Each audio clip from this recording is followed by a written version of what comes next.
My name's Erin. I'm president of DePauw Students for Life, and I want to thank all of you on behalf of DePauw Students for Life for being here tonight.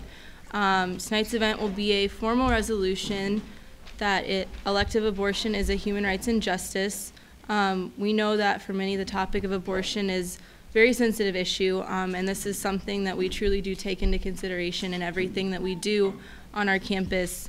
And we really hope that tonight's event serves as a way for students and staff to start talking about this in a respectful, civil way that doesn't happen already. It's just not talked about. So with this event, we just really want people to become more aware of what's going on. I want to give a short intro to our speakers that you'll be hearing from tonight. Dr. Geoff Klinger is an associate professor of communication, director of forensics at DePauw, and also the faculty advisor for the DePauw Debate Society. Seth Dreyer graduated from Indiana University with a bachelor's in French teaching and has been the director of training at Created Equal since 2011. Dr. Klinger is going to be presenting as the negative speaker to our formal resolution debating that abortion is a human right.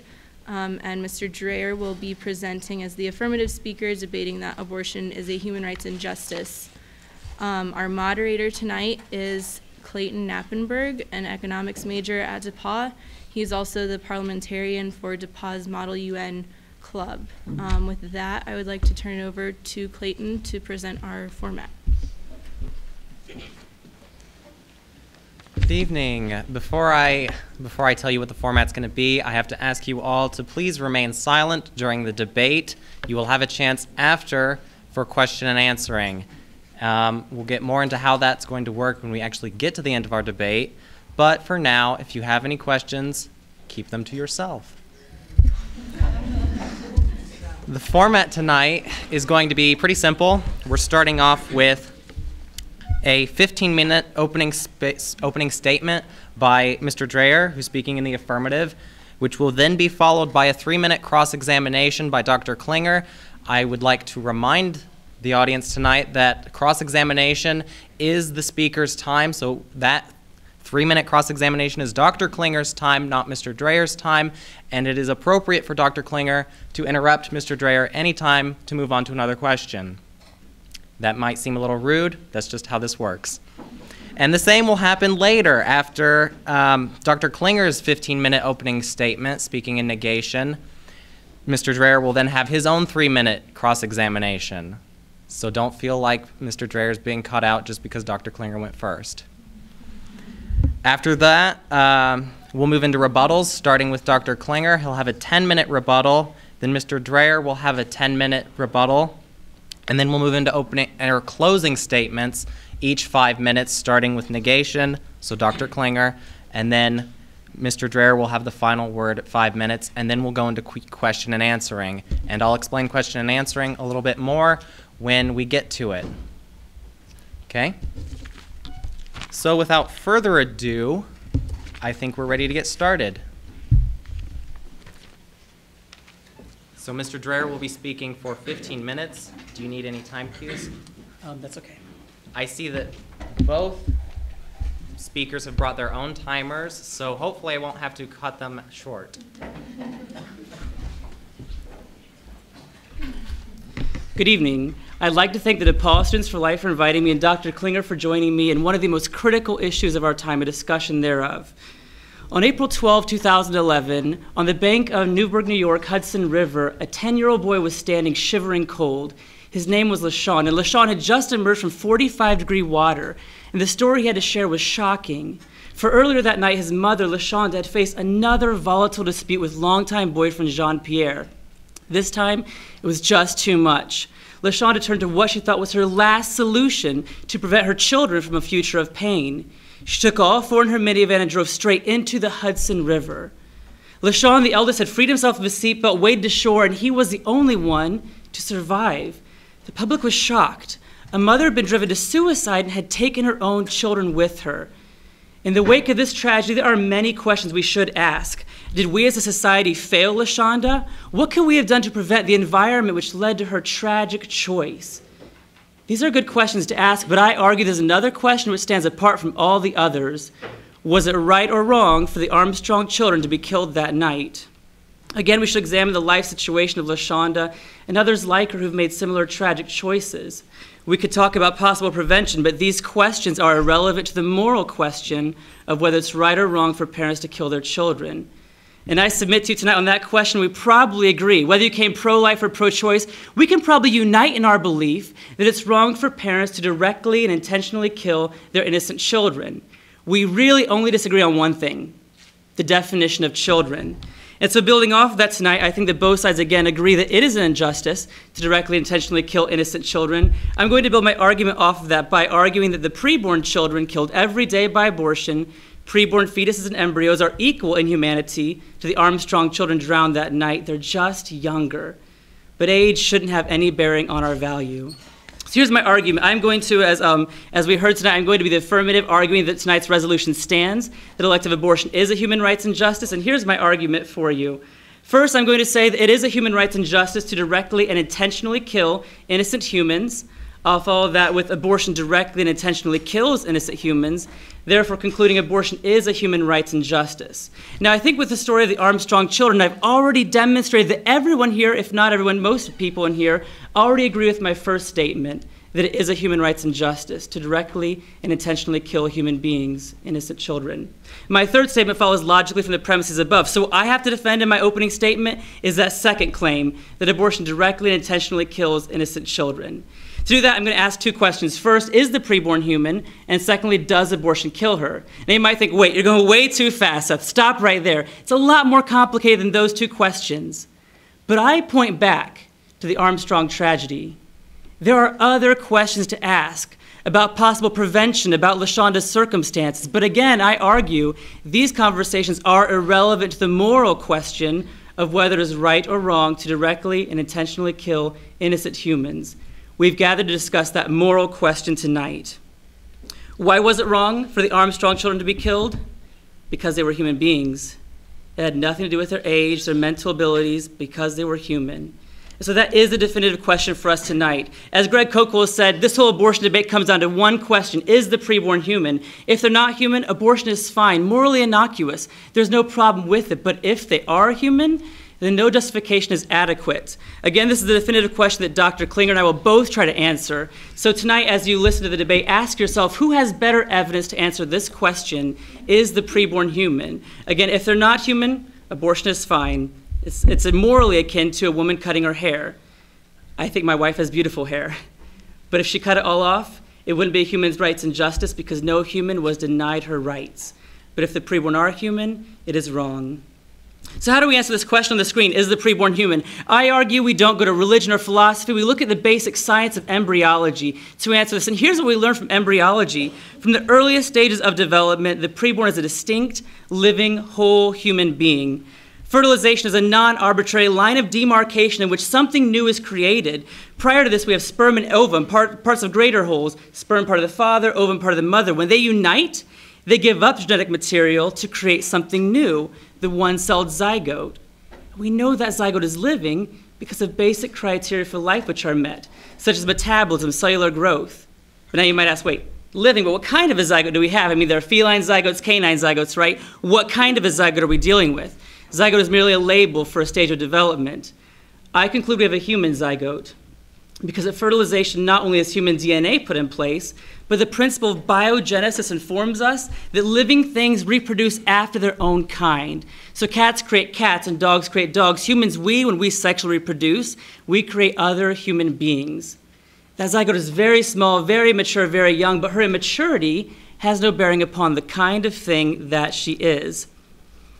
So we know that we are, in fact, dealing, therefore, with a human being. And this is so clear, the science, I don't want to take my word for it, but take the word for others who have given the same case in embryology textbooks used across our nation. They bear this fact out because we know that clearly the preborn are human beings. For brevity, I'll only quote one textbook tonight. Drs. Keith, Morantivi, and Prasad in The Developing Human, they write this: a zygote is the beginning of a new human being. Human development begins at fertilization. I have other citations tonight. If you have time, we can share those later. The scientific evidence is so clear that not only do embryologists confirm what I just told you, but even many on the other side of the debate actually concede the point. Here's a statement from Peter Singer, the great champion of the pro-choice side from Princeton. In his book, Practical Ethics, he writes this: "It is possible to give human being a precise meaning we can use as the equivalent to member of the species Homo sapiens. In this sense, there is no doubt that from the first moments of its existence, an embryo conceived from human sperm and eggs is a human being." So the first question, is the preborn human? Scientific inquiry leads us to say, yes, they are decidedly human beings, distinct, living, whole. From that point onward, fertilization, there is no essential change to who they are. They only grow older. From the zygote, embryonic, fetal stages on to birth, toddlerhood, and then adulthood. There's no change to who we're dealing with. She only develops and looks and acts differently as she grows older. Now, if the science is so sound, you might say, wait, why did I come to this debate tonight? If we all know they're humans, why are we here? Here's the answer. In the face of scientific advances clearly affirming the humanity of the preborn, supporters of abortion have turned to another realm to defend their claim, that of philosophy. It is said, yes, the preborn may be human biologically, but she doesn't really count as one of us because she's different. They say that that she may be human, but she's not a person with rights. Not all humans are created equal. This tiny human is too small to count, therefore we can exclude her from our society of persons. Now I concede to you tonight, the preborn does differ from us. Every embryo and we born humans are quite different. But I ask, do our differences really matter when it comes to human value? Should we really exclude from society humans because of something they have no control over? Or are all humans created equal? I argue the differences between preborn embryos and born humans do exist, but they're irrelevant to our rights. But don't take my word for it again. I want to go through those differences and see what you think, if these differences really ought to justify killing them because they are different from us. Stephen Schwartz, in his book, The Moral Question of Abortion, originally documented these only 4 differences between every embryo and every born child, and here they are. First, size. And some people say that, yes, size does determine value because they're too small to count. Therefore, we can kill them even if they're human. Secondly, level of development. Some say until that fetus develops self-awareness or until the fetus can have rational thought, she may be human, but she's not a person. She doesn't have rights, therefore we can kill her. Thirdly, environment. Others say until that human comes out of the larger human, we can kill her. She doesn't have rights. And lastly, dependency. Some say she depends so much on her mother, therefore we can kill her. We can deny her rights. Again, I concede to you, these 4 differences do exist between every embryo and all of us. But I ask again, do they matter when it comes to human value? Think about how we adult human beings differ from newborn human beings. I would argue we're larger. I'm only 5'6", I'm quite short, but I've never met a newborn my size. We're also quite a bit more developed. We're in a different environment. We're a lot less dependent upon our mothers and fathers than newborns are.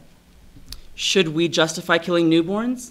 If we justify killing fetuses because of their size, level, development, environment, or dependency relative to adult human beings, we also ought to justify killing newborns because they are too. Are we really ready tonight to accept infanticide, the killing of newborn human beings? Furthermore, imagine the outrageously unjust world we would create if size, level, development, environment, or dependency really determined human value. Men would generally be more valuable than women because generally they are taller. If level of development determined human value, then girls who have gone through puberty, who finished developing the reproductive systems, would be more valuable than newborn girls. And if environment determined our value, then those maybe in Asia wouldn't be persons, and we here are, but that's again wrong, that's prejudice. What about dependency?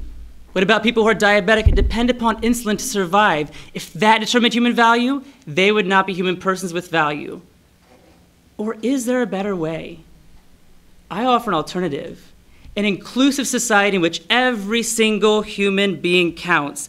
That you or I say you are valuable because of who you are, not because of what you can do. Your size, level of development, environment, dependency, those change as you grow older, but who you are remains consistent all the way through.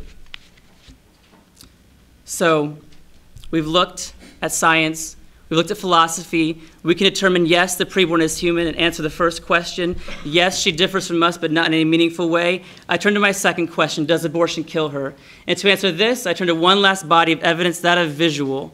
Feminist Naomi Wolf has written this in the 1995 New Republic article, Our Bodies, Our Souls.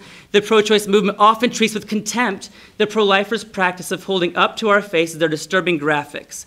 But how can we charge it as vile and repulsive for the pro-lifers to brandish their vile and repulsive images if the images are real?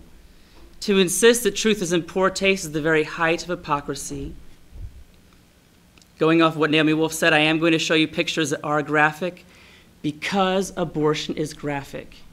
You're about to see exactly what abortion does to the preborn humans we just discussed. And as you see what is clearly a tragic truth, I want to share something with you, and that is that there is good news. I have not shared my faith tonight because my view on abortion is no more religious than my view on why sex trafficking or rape are wrong. But I do want to make a note here as you watch this, and that is that there is good news with the bad news. I am a Christian, and I do believe there is veritable healing for all of the wrongs we've done. Not that God merely overlooks our sin, but that the sacrifice of his son, Jesus Christ, on the cross can pay for our sins. And so I'm not here condemning those who've had abortions, because I too require the same sick forgiveness. So as we watch this, I hope you remember that.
Does abortion kill distinct, living, whole human beings?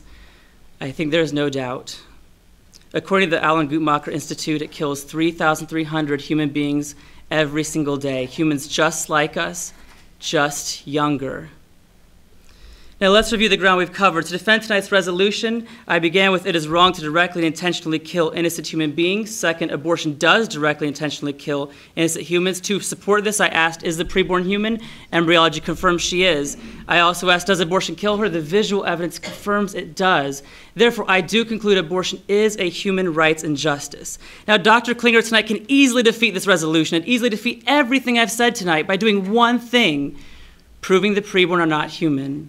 So as you listen tonight, listen for empirical evidence on that and ask yourself, who has better evidence for the question, what is the preborn? But first, I'd like you to think back to the tragic story I began with, the tragic story of LaShonda and her children. Just before she made her tragic choice, LaShonda posted this on Facebook. I'm so sorry, everyone. Please forgive me for what I'm going to do. This is it. This was a mother in pain. Now, can we say that what she did was wrong while we still feel great grief for her? I think we can. I feel great grief. In the same way, I feel great grief for any woman who thinks abortion is her only solution. And I think we must love mother and child and help them both in their circumstances. But our sympathy cannot justify killing the children. Now, if you oppose killing the Armstrong children, yet accept killing the preborn, ask yourselves why. Both the fetuses and the children drowned that day. Both were smaller, less developed, in different environments, and more dependent upon their parents than you are. The only real difference between the two of them, the fetuses are younger. But how can it be right to kill someone for something they can't control, like their age? I conclude it is not.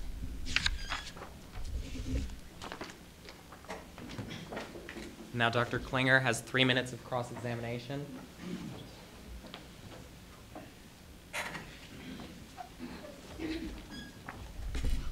You've already answered my first two questions, so I can skip to number 3. Okay. I'm guessing because you're a Christian, you believe in God. I do. Do your religious beliefs inform your views on abortion?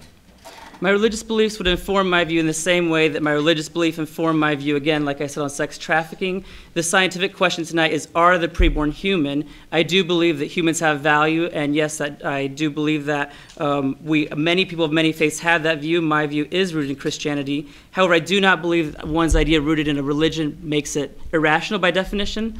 Like Dr. King's letter from a Birmingham jail, it is not by definition irrational. I recognize others may believe that humans have dignity who don't come from a Christian faith. I think we can join together and still oppose the killing of human beings because of that. Insofar as politics go, then, do you have a particular political affiliation? I vote on the issue of abortion, so I would vote first upon whoever is opposed to this human rights injustice. So you're not a registered Republican or Democrat? I have not registered as a certain party, no. On some other issues, do you support capital punishment? I think capital punishment is a good discussion we could have on another night. The focus of tonight truly is abortion, but I do think that regardless of our view on capital punishment, we all agree that it is wrong for innocent people to die on death row. Why? Because we all believe it's wrong to directly kill innocent human beings. Therefore, just like that is wrong, I think we also conclude that abortion is wrong for the same reason. Do you support physician-assisted suicide? No, I do not. Do you support stem cell research? No, for the same reason that it's really tragic. In fall of 2010, President Obama actually had to call Guatemala's president and apologize because in the mid-20th century, we knowingly infected Guatemalans with syphilis. And Secretary of State Hillary Clinton said that's clearly unethical to harm other human beings for our benefit. If it's wrong to harm other humans, it must also be wrong to kill humans for our benefit. Stem cell research is where the difficulty is you kill the donor. And that's unethical. We may not kill someone to benefit ourselves. For that same reason that I oppose infecting Guatemalans, I also oppose killing the preborn because they're equally human. Let's talk about abortion specifically. Do you support abortion in the cases of rape and/or incest? No, I do not. Do you support abortion in the cases of genetic anomalies?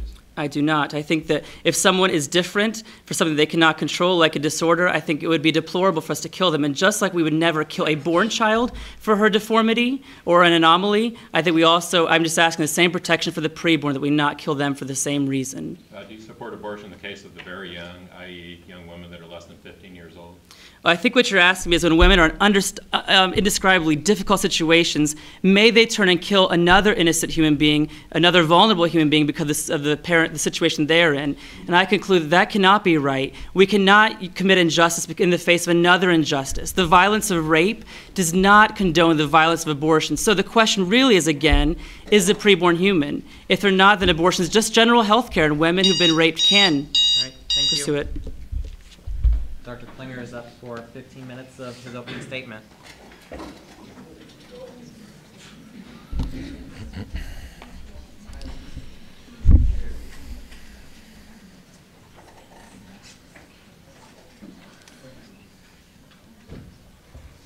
May the words of my mouth and the meditations of our heart be acceptable in your sight, my strength and my Creator. I'm so delighted to have Seth Barry here tonight. I understand that he's a Fort Wayne native, so welcome home, Seth, and welcome to our campus, and welcome to my alma mater. I see that you had your minions set up some white crosses near the original Asbury College on campus. There are a lot of ways, of course, to create faux gravestones, and it is instructive, I think, that you chose white crosses specifically. The Sigma Chi's must have been very enthralled because they thought the university was doing to support their philanthropy earlier this evening. I had a chance to pick up a copy of the DePauw. Nicole, thank you very much for writing your very delightful article kind of introducing this debate. She had this to say, interviewing some people with Students for Life, originally Tigers for Life. The group had several issues finding someone to take up the challenge of debating Dreier. The group began by reaching out to the feminista group on campus. Then they extended the invitation to any professor who had strong feelings in the pro-choice conviction. Then, with no luck in the first two endeavors, they reached out to the debate team and Professor Klinger. Old Professor Klinger, it seems, was the last resort. It makes me feel a little bit like the kid that was picked last to be on the kickball team. Well, I hope to show you tonight that despite my 4 eyes, my geeky demeanor, and dry wit that nobody seems to get, I do have a strong leg and cat-like reflexes and hope to contribute to our team one way or the other. As Mr. Dreier did, I also want to emphasize the fact that we stand on common ground tonight. I am also deeply spiritual. I am Christian. I am actually the end result of 5 generations of Methodist ministers, probably part of the reason why I went to DePauw. I think both sides are also pro-life and pro-human rights. Both sides also want to decrease the number of elective abortions. And we've had some success on that front. The CDC reports from 1990 to 2005, there was a 29% decrease. The change from 2008 to 2009 represented the largest single-year decrease in the total number and rate of reported abortions for the entire period from 2000 to 2009. As a former debater in high school and in college, and as a debate coach who has run programs in elementary schools, middle schools, high schools, and colleges, I've participated in, listened to, and judged more debates than most of you young grasshoppers out there have had hot meals. So in an effort to not do the old cliche debate format, I've tried to jazz things up a little bit. I've organized my arguments into a musical album with several tracks. The first track is called Sweet Home Indiana, with all due apologies to Leonard Skinner.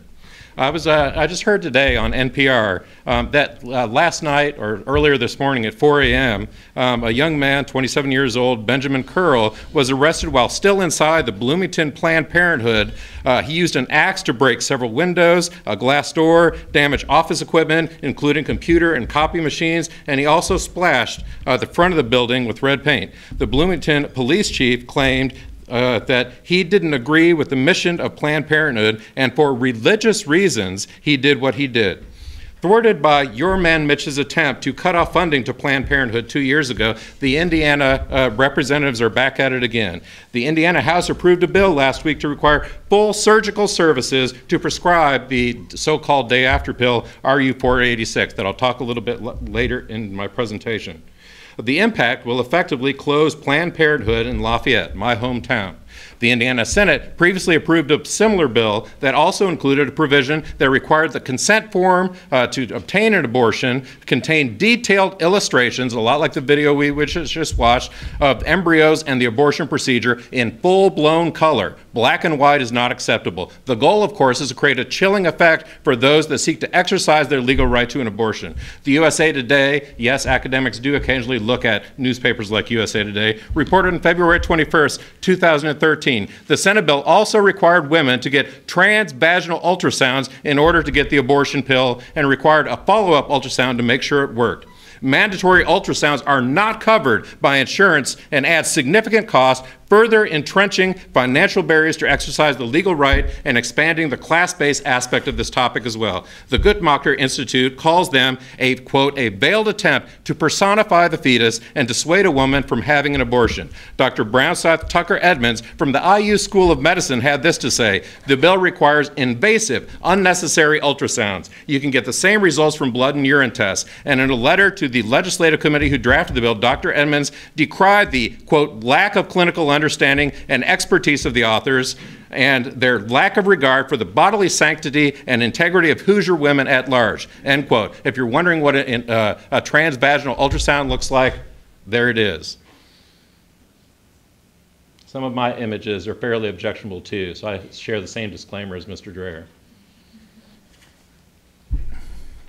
Dr. Susan Ellen Brownline called the bill a fraud, noting that it creates a health risk in a nearly risk-free environment and does so to exert social control. Advocates for the bill claim, ironically, that they voted for the legislation in the interest of maternal health, noting nothing could be further from the truth. Just so you guys don't feel left out because you can't participate in the transvaginal ultrasound ritual, my second track in tonight's album is called The Anal Retentive State of Mind, with all due respect to Incubus. In 2012, there were 102,480 new cases of colon cancer and 40,340 new cases of rectal cancer. 1 in 20 men and women, or 5% of the adult population, will develop colorectal cancer at some point in their life. It is the second leading cause of cancer-related deaths. The American Cancer Society has argued that the best way to prevent colorectal cancer is early detection, most notably through the use of colonoscopies. If the U.S. federal government mandated that every adult be required to receive annual colonoscopies, we would save tens of thousands of lives each year. But pro-life groups do not advocate this, perhaps because they find the use of governmental mandated invasive medical technology unsettling, unless, of course, you are a young, unmarried, pregnant woman. My third track tonight is called It's My Life, with all due respect to Talk Talk. Life does not begin at conception. This cliche response is that life begins at the point of viability. Since I don't like being cliche, I'll move the timeline in the other direction. Life begins before conception. Professor Wade Hazel, nice to see you here tonight. And I had a little conversation about this. From a biological perspective, and he is an expert in biology, given that he's a biology professor, both the sperm and egg are alive. The pro-life response to this is that when they combine, as Mr. Drayer argued earlier, they create something that is genetically unique. But again, from a biological perspective, both sperm and eggs are genetically unique. In short, the line drawing that says life begins when we see a fetal heartbeat, or a form of zygote, or when the fetus feels pain, or at the point of viability, is completely and totally arbitrary. Life exists both before and after all of these points. And this is the reason why the Supreme Court claimed in Roe versus Wade that we need not resolve the difficult question of when life begins. The reason why pro-life groups choose the point that they do is to advance a particular and often hidden agenda. The CDC reports that the majority of abortions in 2009 took place early in gestation. 91.7% of abortions were performed at less than 13 weeks gestation. And the abortions that were performed at less than 13 weeks, 69.8 were performed at less than 8 weeks gestation. That jives with the U.S. Census Bureau numbers that indicate 78.6 of all abortions were performed before the 10th week. At 9 weeks, the embryo is the size of a grape. It is 0.9 inches long and weighs 0.07 ounces. Even at week 13, the embryo is the size of a small peach. It is 2.9 inches long and weighs 0.81 ounces. My fourth track tonight is a quick point. It's called Meat is Murder, with all due respect to the Smiths. If a beating heart and the ability to feel pain are the sole determinants of when a life begins, or the formation of a zygote specifically, and is too precious to terminate, how can anybody associated with the pro-life movement eat meat? Moreover, this is not a quick end, as is the case with abortion. It involves a lifetime of confinement, torture, execution, and consumption of other living beings. When God theoretically gave humans dominion over the animals, he or she was surely not endorsing the gruesome and inhumane treatment of animals in modern factory farms, but pro-life groups do not seem to care about miserable living conditions of those living creatures, also created by God, who have fully developed hearts, brains, and the ability to feel pain. My fifth track tonight is called I Fought the Law, and the Law Won, with all due respect to the Clash. 8 other states now require vaginal ultrasounds. Alabama, Arizona, Florida, Kansas, Louisiana, Mississippi, Texas, Virginia. 2 additional states, North Carolina and Oklahoma, have passed mandates, but they've been suspended by the courts. Arkansas banned abortions after 12 weeks of pregnancy in direct contravention of the law of the land as articulated in Roe versus Wade. Arkansas Senate just approved a bill to ban abortions if a fetal heartbeat is detected. North Dakota, late March, banned most abortions post-fetal heartbeat, e.g. 6 weeks, and banned abortions because of fetal genetic anomalies. Wade Hazel also informed me that by some estimates, these cases, genetic anomalies, account for as many as 50% of all abortions. CNN reports that the U.S. has the second worst newborn death rate in the modern world. 2 million newborns die within the first 24 hours each year. Where's the caring about these children? Ada Calhoun writes in the New Republic, a record-setting 92 abortion-restricting measures passed in 2011. 7 states, including Idaho, have recently banned abortions past 20 weeks through the so-called Pain-Capable Unborn Child Protection Act legislation. These laws are an attempt to redefine the legal parameters for abortion. Even though clinical abortion is legal in the United States, accessing one has become increasingly difficult, especially for poor women. There's a significant class issue at work here. In 1976, the Hyde Amendment banned most types of federal funding for abortion. 87% of U.S. counties have no abortion provider. Several states, including Wyoming, Arkansas, North Dakota, South Dakota, have only one for the entire state. Mississippi's lone clinic is under the constant threat of closure. 2 days ago, Alabama's Governor Robert Bentley signed legislation that requires doctors to obtain hospital admitting privileges in order to perform abortions. This will effectively close the 5 remaining clinics because none of the doctors they hire have hospital admitting privileges. As is the case in Mississippi as well, they refuse to allow doctors to be licensed within their hospitals. Another barrier and chilling effect. In October of 2012, Ted Clare was hospitalized after being stabbed 7 times in the abdomen and the neck by an anti-abortion protester in a violent confrontation outside of a Planned Parenthood in Oregon. Clashes like these happen all the time as anti-abortion protesters continue to regularly picket abortion clinics, Planned Parenthood centers around the nation. They continue to verbally and physically harass young women who seek to exercise their legal right to terminate a pregnancy, or just simply visit a Planned Parenthood center for birth control, education, or advice. The establishment of 25-foot barriers are doing little to decrease this harassment and zealotry. Anti-abortion violence is violence committed against individuals and organizations that provide abortion. It includes crimes such as destruction of property in the form of vandalism, crimes against people, including kidnapping, stalking, assault, attempted murder, and murder. The crimes affecting both people and property, including arson and bombings. Anti-abortion violence is most frequently committed in the United States, but also occurs in Australia, Canada, and New Zealand. G. Davidson Smith of the Canadian Security Intelligence Service defined anti-abortion violence as single-issue terrorism. Where's the care about human life in these situations? Abortion doctors and clinic workers were murdered in 1993, 2 in 1994, 2 in 1998, and again in 2009. According to the National Abortion Federation, since 1977, in the United States and Canada, property crimes committed against abortion providers have included 41 bombings, 173 arsons, 91 attempted bombings or arsons, 619 bomb threats, 1,630 incidents of trespassing, 1,264 incidents of vandalism, and 100 attacks with butyric acid or stink bombs. The New York Times also cites over 100 clinic bombings and incidents of arson, over 300 invasions, and over 400 incidents of vandalism between 1978 and 1993. Of course, there are financial impediments that I talked about before, but the impact, of course, is a self-fulfilling prophecy in every sense of the word. The chilling effect that these efforts have forces women to wait and creates a rise in late-term abortions so that pro-life groups can thump their chests and complain about the number of late-term abortions. Nowhere else is this more obvious than in the recent resistance to the RU-486 pill in Indiana and elsewhere.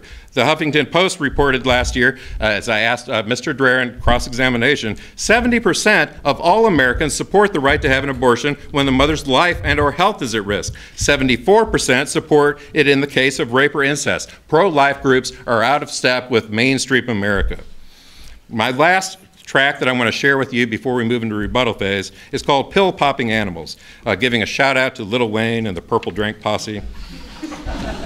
2 types of pills, birth control pills and RU-486. Birth control, you see tremendous resistance to birth control, especially birth control pills from pro-life groups. RU-486 has been approved by the FDA and available since 2000, not over the counter, only prescribed by a physician. The Guttmacher Institute indicates that 1/4 of all abortions that happen before 9 weeks are by this particular pill.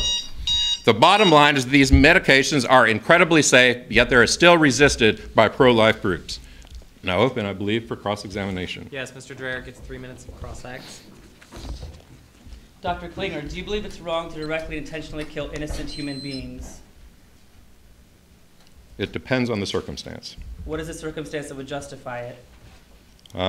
If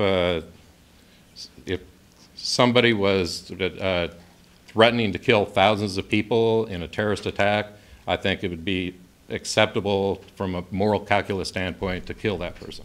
What about a 2-year-old girl? Could you kill her? I can't imagine a situation where I would feel comfortable personally killing a 2-year-old girl. Would it be morally reprehensible to kill a 2-year-old girl? Again, it would depend on the circumstances, but in general, I would find it morally reprehensible. What circumstance would justify killing a 3-month-old baby?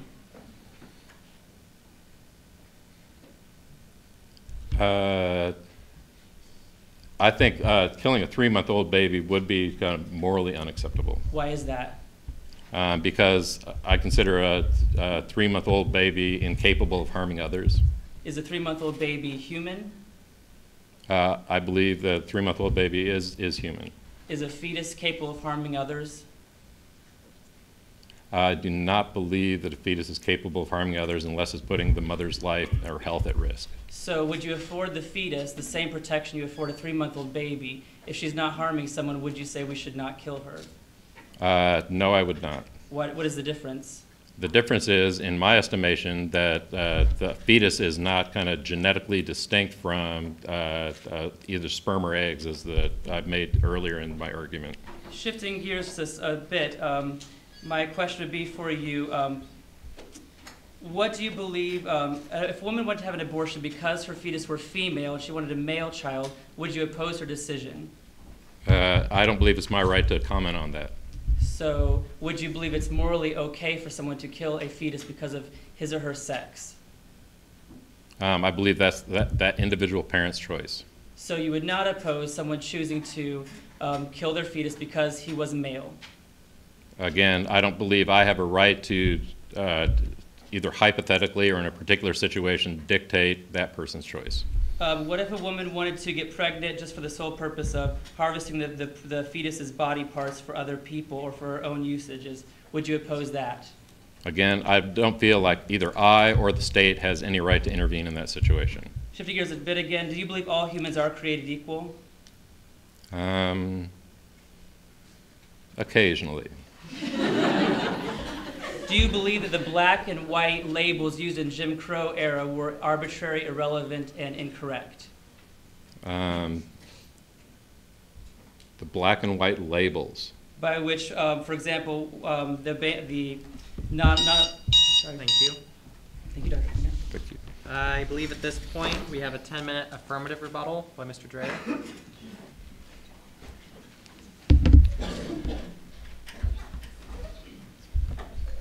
In a recent article from Salon.com, Mary Elizabeth Williams wrote this, an article called "So What If Abortion Ends a Human Life?" She wrote that she had been pregnant before. She's had several children, and she said while she was pregnant, she knew without a shadow of a doubt that the fetus inside of her in each of those pregnancies was a human being. But she said this did not make her one iota less solidly pro-choice. Why did she say that? Because she says here's the complicated reality in which we all live. All life is not equal. Now, do you really agree with Mary Elizabeth Williams?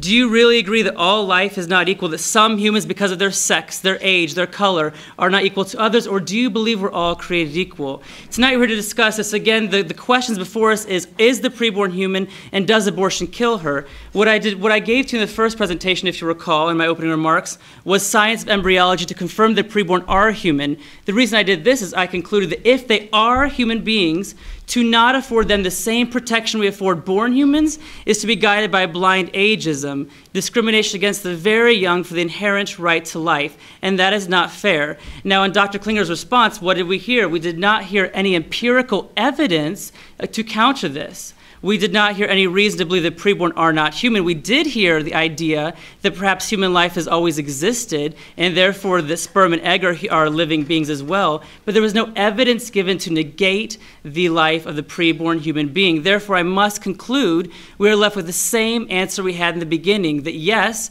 scientifically we know that preborn are distinct, living, whole human beings. Now, Dr. Klinger does not want to afford them the same protection as born humans. We heard that he would be opposed to killing a 3-month-old baby because a 3-month-old baby cannot harm anyone, and yet we clearly got the answer from him that a fetus, unless the mother's life is in danger, the fetus is not capable of harming anyone. And so we clearly see this distinction being made in which Dr. Klinger will afford protection to born humans that he denies preborn humans. Why? Not based upon any scientific reason for their not being human, but based upon his belief that we should not afford them protection we give to born humans. That is nothing more than ageism tonight. We're hearing this idea that yes, they may be human, but we don't have to protect them. That again is not fair. Dr. Klinger did say that he believes that the preborn fetus is not a human being because they perhaps are an extension of sperm or egg. What I have tonight is I brought with me a paper written by Dr. Maureen Condick, the neurobiologist at the University of Utah. In the paper, When Does Human Life Begin? She boldly declares we know exactly when human life begins. And she says it's not a question for religion. You don't answer this question with religion. You look at science. And she says we know when human life begins because sperm and egg are different in kind from human fetus. And here's why. Sperm and egg, yes, they are human in the sense they're parts of a human. That is entirely true. But that is all they are, parts of a greater whole. A sperm cell in my body is part of my body. An egg cell in a woman's body is part of her body. But when they unite, something changes. Scientist Dr. Condick in her paper writes this. She says that they distinguish among cell types by looking at two things, composition and behavior. Look at the cell, ask what is it composed of, look at how it behaves, and that distinguishes it from other cell types. So sperm and egg both have 23 chromosomes. The zygote, though, has 46 chromosomes, different composition. We also know that sperms have very specific behavior. They look for an egg cell to penetrate, and the ovum has a specific behavior to wait for penetration. But once penetration from sperm into egg has happened, that zygote locks herself off to allow no further penetration by any other sperm. So what we have is that zygote is acting differently than both sperm and egg, and it's composed differently than sperm and egg. It is fallacious, Dr. Condick concludes in her paper that I brought with me if you'd like to see it this evening. It is fallacious to say that that zygote is an extension of sperm and egg. They have died, essentially. They have given up their chromosomes to create something new. Now, if that fetus is just an extension of sperm and egg, that means that a fetus is a part of the mother and the father. I don't think we believe that. I don't think we really believe when women are pregnant, they actually have male genitalia as part of their body. We recognize that as different than them. Dr. Condick goes on to say in her paper that actually that zygote acts as a complete whole being, a coordinated organism. It's not something we're creating piece by piece from the outside. That zygote is developing on her own, unfolding her human nature, and that is what makes her a human being. She's not being constructed piece by piece from the outside. The mother's brain isn't saying, grow an arm and leg here, do this or that. She needs the mother for nourishment and protection, but she develops on her own. And that's really the question this all comes down to. We're talking about, can we kill young human beings? But really on the table before Dr. Klinger and I tonight is, are all humans created equal? Are we all afforded the same rights? If any of us have value in here, we have to ask ourselves, where does that value come from? It has to come from something we all share in common, but we all look a lot different. There's only one thing we all have in common, and that is our human nature. It is that human nature that, as Dr. Condick describes, it is that human nature that moves you from zygote to embryo to fetus to newborn to the adult you are today. You did not become an adult feline. Why? Because you don't have a feline nature. That is the difference. A human zygote grows and continues growing into a more adult human being, more mature human being. A feline does the same as a part of the feline species. So again, we know that zygote has the same human nature you have. She is just younger. She's not a part of the mother anymore. She never was a part of the mother. She is very much connected to the mother, needs her mother, but she is not a part of her body, as Dr. Condick writes in her paper. It's also interesting that tonight, as we discuss when human life begins, that Dr. Klinger seems to part company with others on the side of the pro-choice advocacy who say that human life clearly begins at fertilization. I already referenced Peter Singer tonight. We could talk about others. David Boonin, in his book, A Defense of Abortion, says that a fetus is a young human being at the earliest stages of development. He doesn't agree with my position. He says it's justifiable, but he admits we know they're human beings. If we are clearly going to be honest with ourselves tonight, ask yourselves, in what I've heard so far, which side has given empirical evidence for the understanding what the preborn is? How do you know what you are? Scientific inquiry, right? We look at you, we talk about your parentage, we look at your genetic structures. That tells us what you are, a human being. Why not do the same for the preborn? Why do we treat them any differently? Why not embrace scientific inquiry that clearly shows us they are human beings? Dr. Klenner did make a few statements I'd like to clarify here.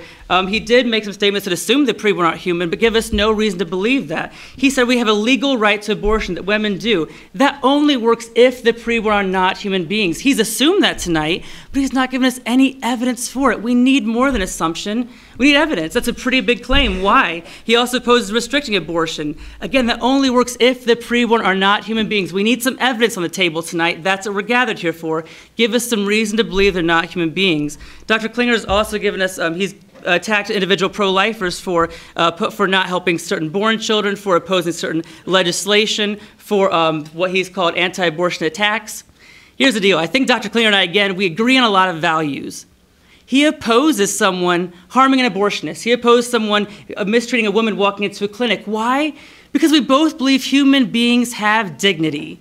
Again, we both only disagree on one thing. Who are the human beings? I've given you scientific reasons. What can he give us to justify why he does not believe that preborn are human beings? Now, Dr. Klinger's statements about pro-lifers not protecting other children or acts of violence, again, that may prove us hypocritical. Maybe we're all a bunch of hypocrites. But how does that at all respond to the scientific evidence? It is not. It's a reflection upon me. It has nothing to do with the evidence I've given for you tonight. So ask yourselves again, who is sticking to an objective scientific evidential side and who is attacking people for views they hold? Dr. Klinger has also made some misstatements I think we should clarify. He did say both sides are pro-life, pro-choice. I dispense the labels. I think let's talk about what we're really talking about. Pro-life, it's vague. Pro-choice, vague. What is the choice we're defending here? Tonight, the choice on the table is it permissible to directly and intentionally kill innocent human beings for something they cannot control, namely their age? Is that a human right or human rights injustice? You decide. The question is yours tonight. Dr. Klinger did say that Roe v. Wade said we don't need to resolve this question. They actually did resolve it. Justice Blackmun, in his majority case position, said, yes, exactly what Dr. Klinger told you. But what did he do? He said, by his majority opinion, that through all 9 months of pregnancy, we may never restrict the right to abortion for the woman's health. Doe v. Bolton, the companion case, defined health so broadly that anything can be health. Familial, societal, financial reasons. Bottom line, through all 9 months of pregnancy, you may have an abortion in America. That means they did take a side because they said the fetus is the kind of thing we may kill. Therefore, they said the fetus is not human. As we conclude and move on, I do want to make one last statement before we go to Dr. Klinger's rebuttal, and that is the life of the mother. The pro-life anti-abortion position always has been, do the greatest moral good that we can do. If this room is on fire, I run out and take whoever I can with me, save whoever I can. Same principle when the mother's life is in danger, save who you can. Before viability, you cannot save the child. You can take her out of the harmful environment, but she will still die because we lack technology. We save who we can. It's not possible to save the baby. We do save the mother. So as now we move on to Dr. Klinger's rebuttal, then closing statements, ask yourselves which side has evidence, which side does not, which side is building a society in which all humans are safe, and which side is building one in which only some are safe, which side has equality and which inequality. Now Dr. Klinger has 10 minutes for rebuttal.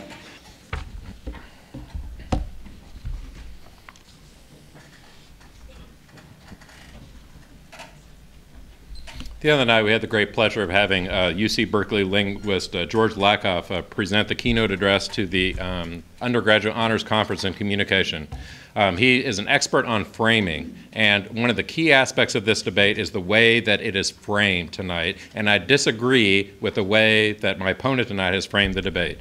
If the debate tonight is framed as a reproductive health issue and not a human rights issue, then young women would be more open to discussing it and obtaining a procedure earlier in the process. Cross-apply the earlier self-fulfilling prophecy argument that I made that isn't responded to my opponent.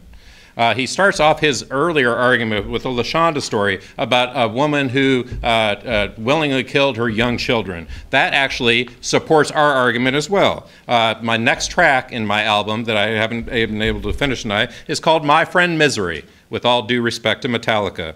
The National Child Abuse and Neglect Data System, 676,569 cases in 2011, 1,570 child fatalities. 4/5, or 81.6% of these cases, occurred when the child was less than 4. In New York, the biggest offender, 77,000 cases. California, 76,000 cases. The next states, Texas, Florida, and the only other 2 states, the top 30,000, Michigan and Ohio. Think big urban centers. More on this later. Indiana, interestingly enough, since I'm a Hoosier, had 21,362 cases of child abuse and neglect. About the same number as Illinois, which is peculiar to me because they have 3 times this a larger child population. I knew that Indiana was always a spare the rod and spoil the child kind of state, right? But this seemed very odd to me. Until, of course, I looked at the U.S. Census Bureau's abortion statistics state by state. Illinois had 54,970 170 abortions compared to Indiana's 10,680. The bottom line is this: if you outlaw abortions, you will force unintended, unwanted children into neglectful and/or abusive environments. My next track is called Out of Control. I crunched some numbers on abortion demographics from the U.S. Census Bureau. 73% of women were less than 30. 83.7% of women who had abortions were unmarried at the time. Bells go off in my head at that point. You have now unearthed the hidden agenda at work here. This is more about controlling young women's sex lives than it is a concern for abortion. Our own Keaton Neiflenhauser had this to say: given that there are birth control techniques that are proven to work, but not advocated by anti-abortion advocates, shows in the final analysis that they care more about controlling women's sex lives than they do abortion. My next track, of course, shifts the debate in a slightly different way, but also directly responds to some of the arguments that are advanced here. And this is a very important and, excuse my use of the word, damning argument. It's called Time After Time, with all due respect to Cyndi Lauper. Prohibition does not work. Alcohol, drugs, prostitution, abortion. Before Roe v. Wade was legalized in 1973, American women inserted knitting needles and other sharp objects into their cervixes to end unwanted pregnancies. They put dangerous drugs like tissue-destroying potassium permanganate into their vaginas, which typically fail to terminate pregnancy, but sometimes cause hemorrhage. Elias Sussman, a retired New York City pediatrician who was working as a medical student at a Boston City hospital in the 1960s, says there were 30 beds, and some of them always filled with women who came in because of septic abortions. 4, 5, 6 at any given time. His wife, Geraldine Sussman, was a student and a nurse at Bellevue in New York during the same period. They'd use coat hangers, laundry detergent projects, he said. A lot of them would rupture their uteruses and end up with hysterectomies. People do not realize what it was like. It was awful. If you make the abortion procedure illegal, the number of abortions will not decrease. They will only become more dangerous. Starting in the early 1970s, they created ways to kind of, Carol Downer and others promoted the creation of self-help groups at which women would teach others how to do their own speculative exams and menstrual extractions, right? And continued into the late 1990s. They will get around it. There are circumventions that would happen. Ada Calhoun writes in The Rise of DIY, or Do-It-Yourself Abortions, in December 2012, women continue to purchase abortion drugs on the web without medical guidance, an undertaking that is more dangerous and fraught. Misuse or fraudulent pills could cause complications. The World Health Organization notes that so-called back alley abortions cause 68,000 maternal deaths each year worldwide. And the other side is telling me that they care about human rights and justices. My final track in tonight's album, of course, is called One World is Enough for All of Us, with maximum respect to my favorite group ever, the Police. I had the chance to peruse the Created Equal website that Mr. Dreier represents, an organization that organizes justice rides, mobilizing activists across America, and that their mission is the same as the goal of the civil rights movement. He already cited Dr. King. The website proudly notes that in a PBS interview, Created Equal's James Werg openly encourages their members to live radical lives. I think the proper association here is Malcolm X and not Martin Luther King. Recall his discourse in The Ballot or the Bullet. If we do not succeed at the ballot box, we will turn to the bullet. And indeed they have, in the number of arsons and vandalisms, murders, attempted murders at abortion clinics, intimidation techniques of young women seeking to exercise their legal rights. In my estimation, this is a stunning false analogy. Susan Cohen writes in Abortion and Women in Color in 2008, black women are 4.5 times more likely to have an abortion than white women. And that's in this country. Let's talk for a minute about women of color in other countries, specifically the Mexico City policy. In August of 1994, a policy that Reagan implemented, he forbade non-governmental organizations like USAID to fund or even advise abortion as a birth control technique in so-called third world countries. The policy required non-governmental organizations to agree as a condition of the receipt of U.S. federal funds that they would neither perform nor actively promote abortion as a method of family planning in other nations. Apparently, the Right to Life groups do not believe in universal human rights when it comes to people in the so-called third world countries. Abortion treats symptoms, not causes. Keith Nightenhauser continues. Global experience shows that making abortions illegal just makes them unsafe, e.g. Latin America. While where there is good sex education, easy birth control availability that pro-lifers typically resist, and financial support of mothers, the legal abortion rate is much lower, e.g. Belgium.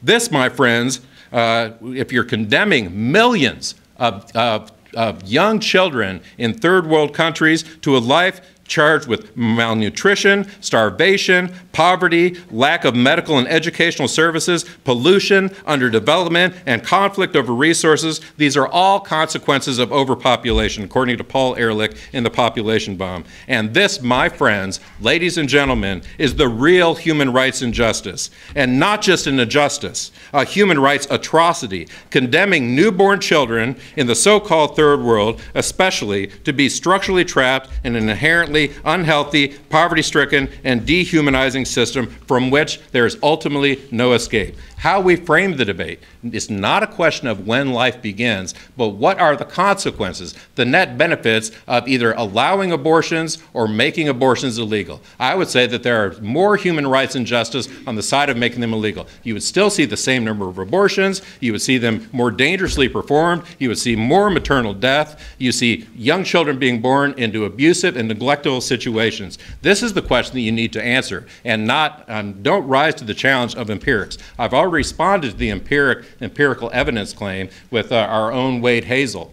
From the biological perspective, life begins before conception, right? Let me make a couple points in kind of closing the rebuttal phase of this debate, right? One of the things he does, and he of course doesn't respond to this particular point, right, is that he turns to kind of Peter Singer to support his advocacy. One of the things we just read in class, of course, was a piece from Peter Singer, who is also a strong animal rights advocate, right? The hypocrisy that runs throughout the kind of abortion debate, especially from the pro-life side, that feel comfortable killing other human beings, that feel comfortable leaving millions of children at risk, that feel comfortable allowing children to be born in abusive and neglectful situations, is something we cannot tolerate, and at the end of the day, I believe, is the greatest human rights atrocity. Thank you.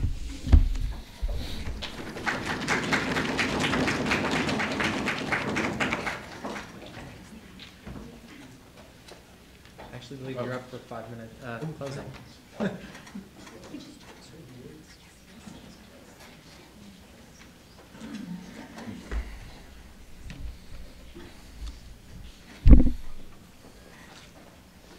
My final track tonight is called Your Own Private Idaho, with all due respect to one of my favorite group from the 1980s, the B-52s.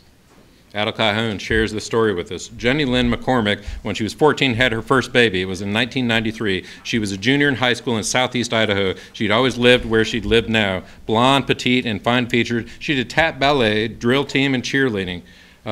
She was a virgin, but she dated an older boy. She trusted him when he said nothing would happen if they had sex. They did it the first time. She got pregnant. McCormick hid the pregnancy for as long as she could. She'd been grown up as a Mormon, as somebody that taught in Salt Lake City for many years. I empathize with this particular situation. Although her parents were divorced and didn't make her go to church anymore, but after she started showing, she had to tell her mom. Her mother took her to an adoption agency. McCormick ran out of the room. She was scared, but she felt like she was meant to have the baby. She named her son Tanner, and she didn't ask the father for anything. It happened again and again. She gave birth to 4 different children. She dated and had sex with kind of ex-prisoners at the time. The fathers ended up back in jail. She had nobody else to support the children, right? By the time she got pregnant the 5th time, the medication that she ordered online, because she could not afford to go, given the financial impediments, go to a Planned Parenthood clinic, and they're not readily available in Idaho. On December 23rd, it came in an unmarked envelope. This was her 2nd trimester, and she thought, week 14, followed the instructions. She took the pill right away, and others, some hours later, that night she started having cramps. The next morning, Christmas Eve, she delivered a dead fetus alone in her bathroom. She didn't know what to do with it. She put it in a box under her bed. When it started to smell, she finally took it outside and buried it, not sure what to do. These stories and others like them are going to be the norm if you make abortion illegal. If you resist education about premarital sex, if you resist attempts to make prevent children from becoming educated about kind of different birth control techniques, and allowing them to freely exercise their legal right at the end of the day. The other story I wanted to share with you tonight, and the final kind of speech, of course, and the final track in tonight's kind of debate, is a little track I like to call Blame Canada, because it's a very kind of compelling story I just read the other day. CNN reported just yesterday that 17-year-old Rita Parsons was taken off life support after trying to kill herself as a result of being gang raped and bullied when she was 15. Pictures of the rape were circulated by computer and cell phones by the perpetrators. Could you imagine how she would have felt if she became pregnant because of the gang rape and was told that she couldn't have an abortion because it was God's will? Her funeral is on Sunday, and imagine there will not be a field of littered white crosses outside of the church. But even if you take abortion hypothetically out of that situation, I would say that situation happens because of the entire kind of movement that says that we are the ones that have the right to control women's bodies, that we have power over them, and we can do anything that we want to them, insert whatever medical devices we feel are appropriate. And that is one of the most objectionable things for a person that has 4 young women living in the house. I resist state intervention. I resist other people telling me what is or is not right for my young daughters and the choices that they have to make for their own life. The people that don't even know the individuals involved feel like they are justified to dictate out of the methods of social control especially what young women should do in terms of the choices they make for their lives. Thank you so much for coming tonight. I appreciate you all being here. I especially appreciate Seth Drayer for coming back to Indiana and sharing his important views on this vitally important topic.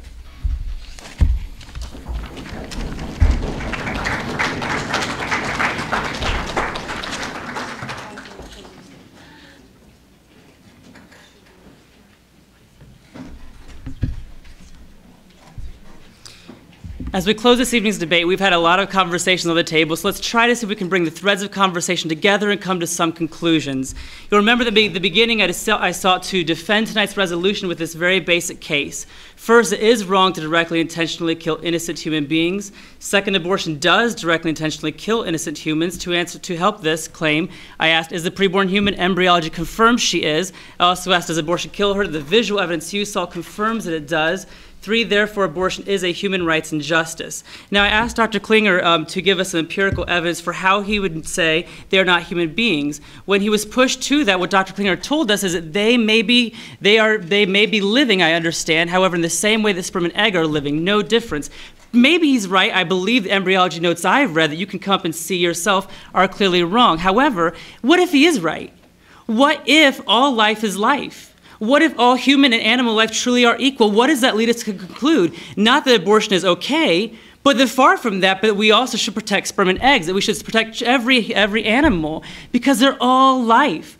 I think Dr. Klinger actually doesn't believe that. I think he does believe with me that actually they are human beings and it is wrong to kill them, or perhaps I've missed the evidence thus far, because as I understand it, even if his position is correct, it does not justify abortion. I think we still are arguing tonight not about values, but about facts that determine how we apply those values. Dr. Klinger has again referred to murder of those who perform abortions. He also talked about unwanted children who will be born, and he opposes these things. Why? Because he and I can unite in our belief it's wrong to harm humans. Think of what he told us. He said that unwanted children will be born and they'll be harmed. Why is that wrong? Because they're human. He said prohibition doesn't work. Women will die from illegal abortions. Why is that wrong? Because they're human. He said overpopulation. Children will be in bad situations in third world countries. Why is that wrong? Because they're human. We know it's wrong to harm innocent humans. So I think we again agree upon that value. We only disagree upon the question, who is a human? But again, even if Dr. Klinger is right, that does not justify abortion. Far from it. If even frogs and humans are equal doesn't mean you kill young humans. It means you kill neither. Another thing I want to refer to is Dr. Klinger spoke about maternal deaths. The CDC had a report they put out in 2007 about maternal death rate in America. If you look at the report, maternal death and related concepts, it will show the sharpest decline in maternal death in America was not after 73, but actually after the 1940s with the advent of penicillin, since we had treatment now for infection. The U.S. Bureau of Vital Statistics said in 1972, 39 women died by legal abortion. That is a tragedy. It's not the thousands we've often been told, but it is a tragedy. I oppose killing any innocent human being or any innocent human being harmed. Whether abortions happen legally or illegally, whether mothers are harmed or not harmed, I oppose all of it. And so I am not here tonight saying that I am for women being in the back alley using coat hangers. I oppose the fact that we've driven women to that, where they think that is their best solution. And Dr. Klinger also referred to James Werg. I wish we could claim him Dr. Klinger. Unfortunately, I can't. We have him on our website, but we've referred to him because he was a freedom rider. Yes, we have justice rides. We're patterned after the freedom rides. Zwerg was a white guy who went on the freedom rides defending African Americans. In the same way, you can be part of a civil rights battle today defending the preborn humans, because you're not preborn. You can follow Zwerg's example and defend those who are different from you. But as we note on differences, I do want to refer again tonight that I think we're arguing, can we kill young humans, but really we're arguing, does human equality exist? You've been watching Dr. Klinger tonight, but at a couple of moments I've been watching you. It may sound creepy, but I have. And I've seen differences.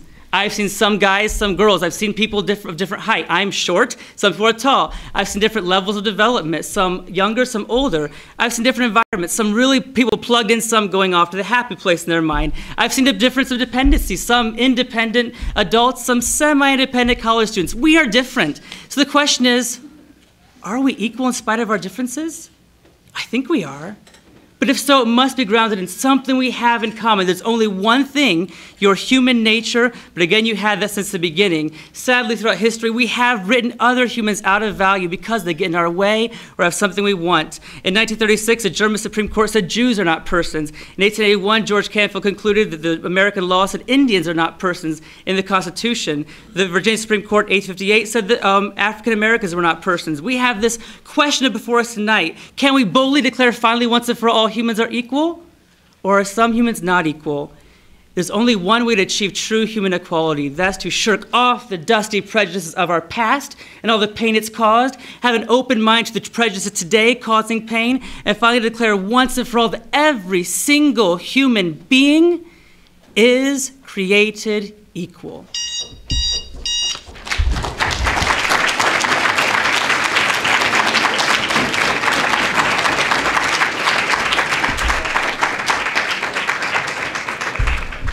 I'd like to thank both speakers for being so civilized and polite to each other. They didn't give me any problems as moderator. I'd like to thank the audience for being so polite while they were speaking.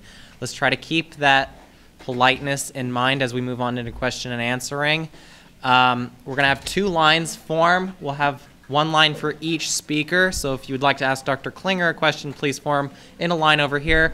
And if you have a question for Mr. Drayer, please form in a line over here. We will start with, I guess, Dr. Klinger, because you just heard from Mr. Drayer. You have about 30 seconds to ask a question, and then the speaker will have about 2 minutes to respond. All right, first question. Dr. Klinger, thank you for your participation in the debate tonight. Very much appreciated. Just for clarity's sake, I may have not, maybe I didn't hear you well, but I didn't hear a case for or against the humanity and the personhood of the unborn child. And I wonder if you could clarify for the audience, do you accept scientifically the humanness of the unborn child, and then philosophically, do you accept the personhood of the unborn child? I actually do not. I think there are phases that exist, right? But the point of conception is not when life begins. Again, I made the argument earlier that I believe that that determination is largely arbitrary. The fetal heartbeat, when a fetus feels pain, at the point of viability, or even preconception, the fact that the sperm and the eggs are both alive as well. And the reason why people pick particular points is to advance a particular agenda. I've also mentioned the fact in tonight's debate that at the time at which 80 to 90% of all women have abortion before 13, right, and even before 9 weeks, the fetus is the size of a small grape. To me, that is not the same kind of level of equivalency as a newborn baby. Thank you. We'll have a question for Mr. Drayer. Actually, kind of the same question, sure. Which is that, setting biology aside, I think some of the real distinctions that I'm interested in is not whether or not cells are human, but about human beings. So about when consciousness comes into play. So when you think a soul enters a body? Okay, we have a couple of questions there. First of all, what about consciousness? Some do argue, as Peter Singer would, that consciousness is what makes us perhaps a person more than just a human being. If that is the case, I have to ask, are we willing to be consistent? As Peter Singer writes in Practical Ethics, newborns are not conscious and have a desire to go on living a conscious desire. They're not conscious for at least a month after birth.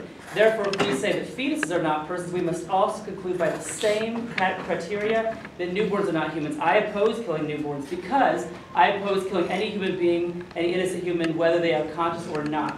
So that's the first problem with the consciousness. The question of ensoulment, though, I think we're misstepping a little bit. When we're determining if it's wrong to harm someone, we can talk about ensoulment in the category of philosophy. Do we value them? But the predicate question really is, are they human beings?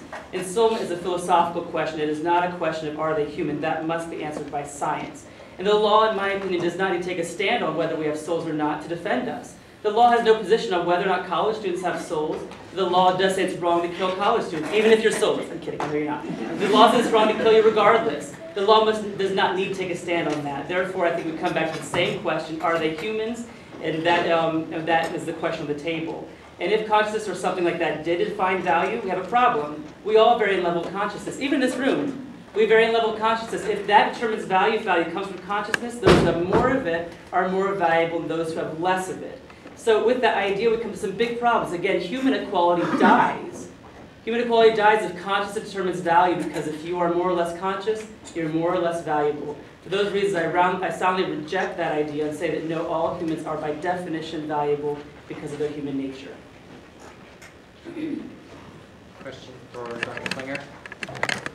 Thank you, Dr. Klinger, for being here tonight. I recall that you mentioned that you have 4 daughters and that you're uncomfortable with the state or anyone else making decisions for them, and yet you would say that they could make decisions for someone who is human, maybe look into their future and say, well, you might live in poverty or you might live in pollution, and so you can make a decision to kill another living human being based on that idea that they might be disadvantaged or live in unfortunate circumstances. Do you see that as an inconsistency? That's part one of my question. And secondly, are you comfortable with people making single-part questions? Okay, then let me ask the second part and retract the first part. Are you comfortable with people looking at your circumstances and saying, I don't believe that Dr. Klinger is going to enjoy the kind of quality of life that I think he's entitled to, so he could be exterminated on that basis? I believe it is not my determination. Right? A lot of your question is premised on the assumption, again, that my opponent to tonight's debate has kind of made the argument that the preborn, even at the moment of conception, you're dealing with a human being. We're talking about women terminating pregnancies, not killing another human being. And it's their decision as to whether or not they want to terminate a pregnancy, in my estimation. And when I look at kind of the consequences of decisions to allow children to be born in abusive or neglectful situations, especially in this country, but in situations where they're kind of confronted by malnutrition, right, poverty, disease, right, and the fact that millions of children in the third world die each year, I would say that situation is worse and a worse human rights atrocity or tragedy, in the words of the resolution tonight, than the alternative of simply terminating pregnancies. Question for Mr. Drayer. Hi there. It seemed like both debaters conceded the idea that for as far as competing rights go, if the mother is at risk of death, then you would think it's just to have an abortion. Applying that competing rights argument to rape, how would you value the competing rights of a mother who has been denied the right not to have a baby and not to make an autonomous decision to combat the injustice done to her over the, although living, but the unconscious and dependent baby upon the mother? How would you kind of value those competing rights in that rape case? Great, yeah, thank you for the question. I'd like to clarify, so there are 2 parts of that. First of all, the life of the mother. What I'm advocating for is not abortion. Abortion is the direct intentional killing of the child. I was advocating for example, salpingectomy, by which you remove the part of the fallopian tube housing the baby, separate mother and child, because it's the only way to save one. The only reason the baby dies in that circumstance is because we lack technology. Whereas abortion, the reason she dies is because we intentionally kill her. So I'm not conceding that abortion is permissible. What I am saying is that in that dilemma, in that that moral crisis, where two lives are at stake, someone's life is truly in jeopardy, we may intervene to save one. Now when rape has happened, grave injustice has happened. I know women who've been raped, and I've never even said, tell me about that, because I don't want to make them revisit that trauma that happened to them. I oppose injustice. So the man who did that, prosecute him to the full extent of the law. My position is just this. Can we do anything we want to get out of a bad situation, out of a great injustice? What happened to that woman is grave injustice, but even in the face of that, we may not kill someone else. If you're at home and your brother comes over with your niece and leaves her at your house, and she's at your house, you don't want her there, and he leaves and says, see you next week, and drives off before you can give the baby back, that baby's in your house, you may not want her there. You want to perhaps have her go away. You can do some things like call your mother to have her take care of the baby, but you may not kill her, even though you did not choose to have that baby in your home. By the same way, even though the mother did not choose to have the baby inside of her, not all things are justified to get rid of this. She may give up her parental rights and have someone else take care of the baby by adoption, but she may not choose to have her directly killed. Question for Dr. Klinger. Okay, I'm sort of curious on your point about, for example, pro-lifers, some of them do criminal acts, vandalize, attack people and whatnot. Of course, there's people on the other side that do the exact same thing, as we learned in our, even here on DePauw. Anyway, what's the point you're getting across with as far as like the actions of the individuals that have the idea? Like, how does that prove that abortion, whether it's right or wrong, how does that have to do with the argument? The question that we were asked to kind of debate tonight is the issue of human rights specifically, right? And as I say, if you make abortion illegal, there are more disadvantages that you don't see a decrease in the number of abortions, right? You see the abortion rate staying the same, but an increase in the number of dangerous back alley abortions, right? You see children being born into neglectful, abusive situations. You see people literally being murdered. And there's no question as to whether or not they have a fetal heartbeat or not. Adults that happen to be working at a Planned Parenthood have been killed, right? Their lives have been put at risk. Attempted murder, actual murders taking place, right? You have, in debate lingo, a lot of times my debaters talk about death on the flow, right? So you have more death on the flow in a situation where abortion is outlawed than you do in a situation where abortion is ultimately allowed. And if the question at the end of the night is, where's the greater human rights atrocity and injustice? One specific example, of course, is all the violence and harassment and property damage and arson and things like that that happen in abortion clinics. I would say the disadvantages are decidedly, on the question of human rights, in favor of allowing abortion to be legally practiced in the United States and to increase support for young mothers, right, to increase education and to increase access to birth control. These are proven techniques that work, and these are techniques that are not advocated by pro-life groups. Question for Mr. Dreier. Hello. Good, how are you? I'm good. That wasn't your question, by the way. That was my question.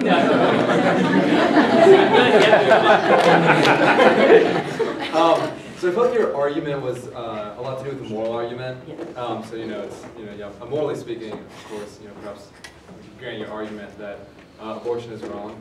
But I was wondering more the political argument, because I felt Dr. Klinger's argument rested strongly on the idea that regardless of whether abortion is legal or illegal, abortions are still going to get performed. He made the claim that perhaps an equal number of abortions are performed, whether or not it's legal versus illegal. And then, of course, going with that, if it's illegal, it's going to be these more back alley abortions using dangerous drugs.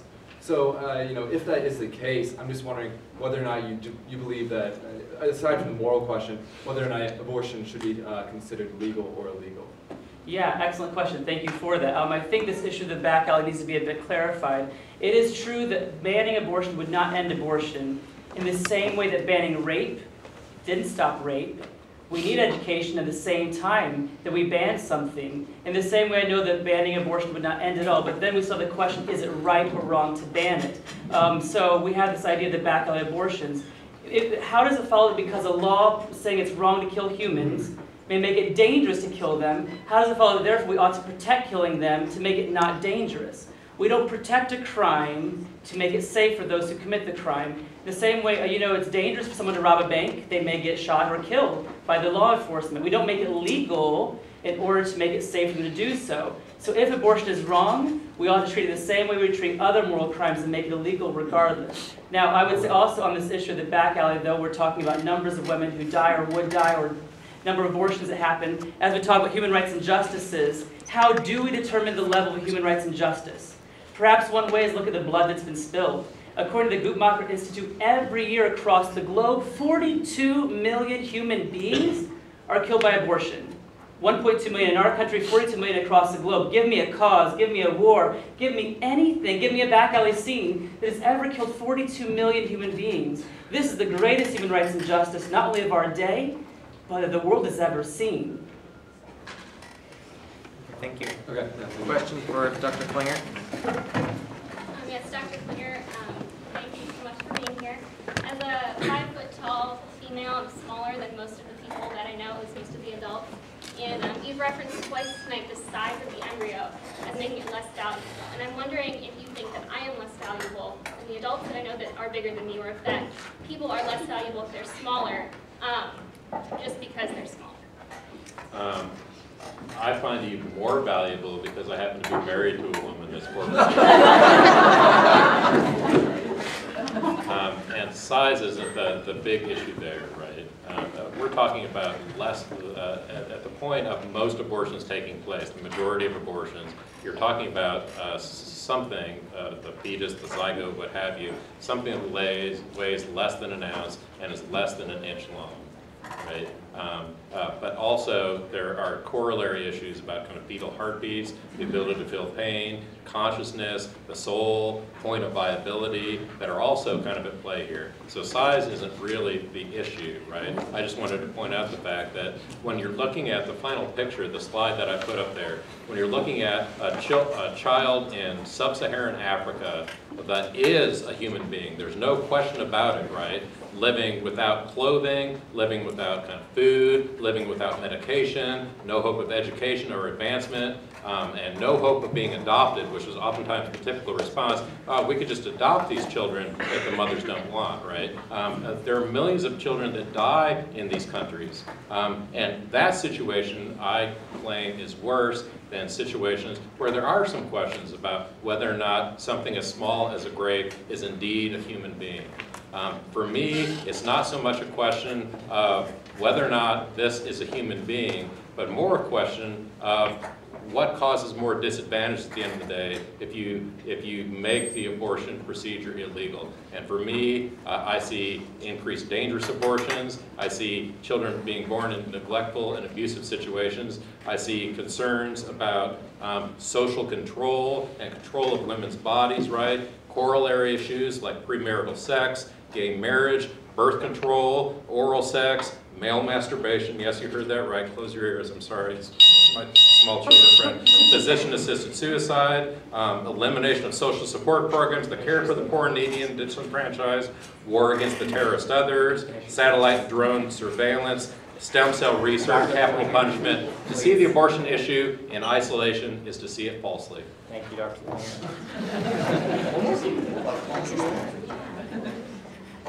Good? Yes. Okay.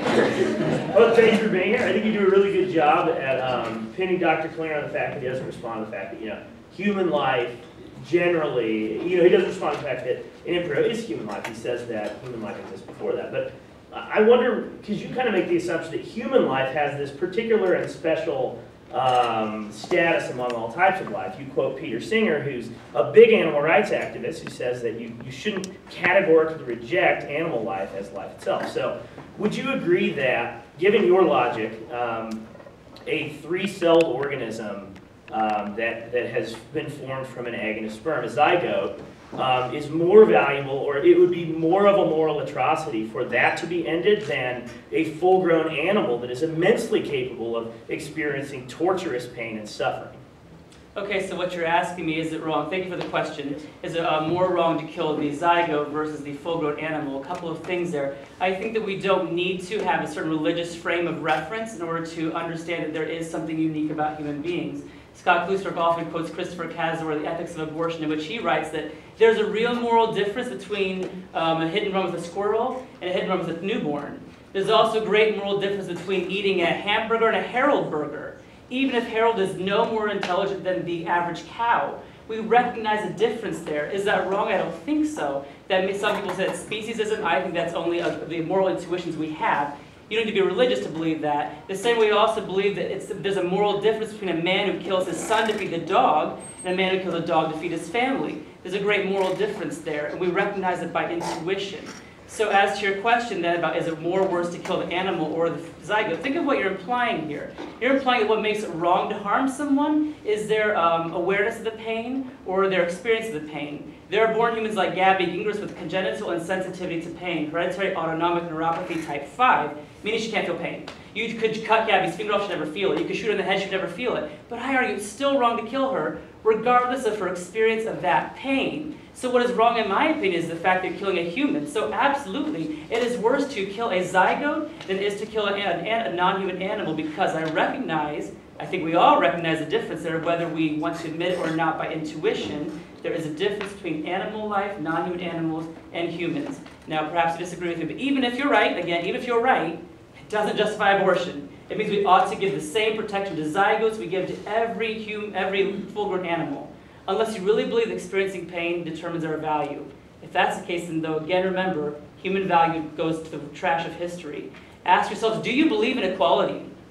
If you do, there's only one side that's given it to us tonight. Your idea, or anyone's idea, I'm sorry, not yours, that value is based upon experiencing pain means we vary in value as well, because we all vary in our levels of feeling pain. Thank you. No one wants to ask Dr. Klinger a question? Can we get up again? Do you have another question? Sure.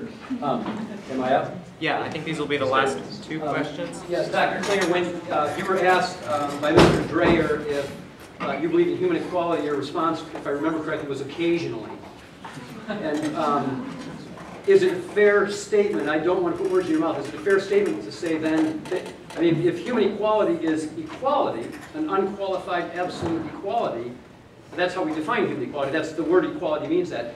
If you say occasionally, are you not then admitting that you deny human equality? The first response to that is,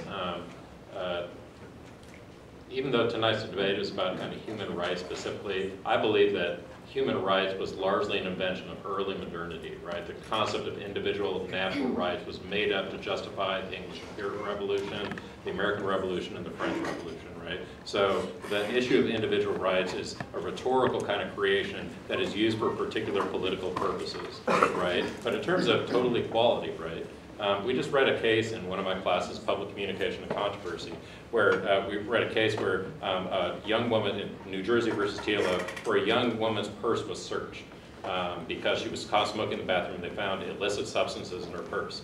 And the result and the conclusion of the case, and the justice in the case said that young people do not have the same rights as full-blown adults, right? So there are levels of difference in terms of our protection of individual rights. That young people do not have the same measure of the full satisfaction of individual rights within our country and in other countries as well as fully blown adults. So there are gradients, there are differences in terms of how fully people have rights. I don't believe that you're fully born with a set of individual or natural rights because, again, as Jeremy Bentham once said, individual rights are rhetorical nonsense, nonsense upon stilts.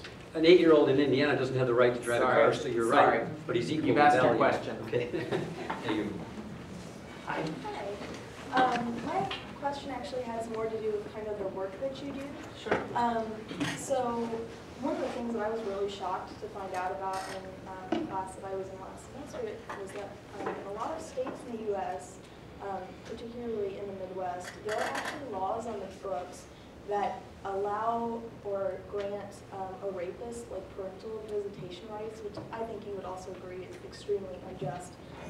So I would also ask, kind of like paralleling your fight as what you characterize like the violence of abortion, like, and you said before, like, one act of violence does not justify another. What are you also doing? What parallel work are you doing to change, like, rape culture, to change the initial violence that's being carried out against women and unjust laws like these that are on the books? Thank you for that. A very good question. What am I or other pro-lifers doing to help the other circumstances? My response to that is I would love to partner with people who have good solutions to these problems, to these issues. However, what I think should be understood is that my role in this fight to end abortion is a very specific role I've taken. I work with those who are working the pregnancy resource centers, or those who are legislators, or those who are finding ways to work with those other crimes. I'm happy to partner with those people. However, my role I've chosen is the one that is to defend human equality and end abortion. To suppose I need to take care of the other injustices would be akin to asking the American Cancer Society to fight heart disease as well. They focus upon one very specific thing and try to get that goal achieved. Now, I don't want to be simplistic. I do want to be holistic and try to fight these other things we've talked about as well. And so, again, I'm happy to do those things. However, I have chosen a role very specifically to end this crime. And I think that we could have, many people who fought against slavery could have been asked by others, what are you doing to, help prepare the future environment those slaves will be released into? But their specific role was to end injustice and then deal with the other circumstances. So I've chosen to put my heart and my soul into what I think is what I'm clearly seeing as killing the largest number of humans, harming the largest number of humans. That is what I've chosen to throw myself into. And so, but thank you for the question. If I could take a moment just to clarify the last point Dr. Klinger said, there is a real, he's right, we have differences. We don't let 5-year-olds drive or vote. These are positive legal rights we give to people, but natural rights are those the government does not give to you. They recognize and protect them. When I lived in France, I remember the election of Nicolas Sarkozy. I couldn't vote for him or Ségolène Royal, whether I wanted to or not. There's a support over there. Because I didn't have the legal right, I wasn't a French citizen, but that did not mean the local police could come pick me up and execute me without justification. Because even though I didn't have the positive right to vote, I had the inherent natural right not to be harmed without justification. So even if the fetus can't drive, or vote, or drink, it doesn't mean we can kill her.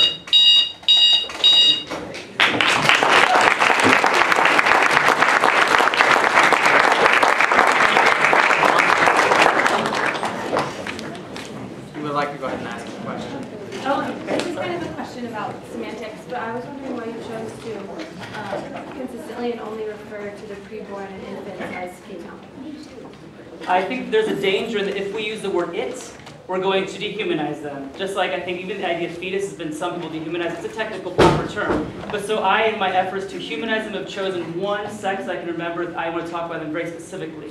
I think sometimes I have referred to maybe his, but I do generally refer to she, because I want to remember they are humans, and I've chosen one that I can keep in my mind as a consistent referral. But I mean, 50-50, generally speaking, we're going to have half male, female. It's not necessarily an effort to do anything except rhetorical, except for the fact that I want to make sure we recognize the humans that they are. All right, thank you.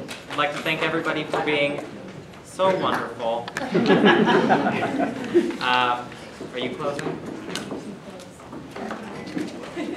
Thank you all for coming here. You all have forms.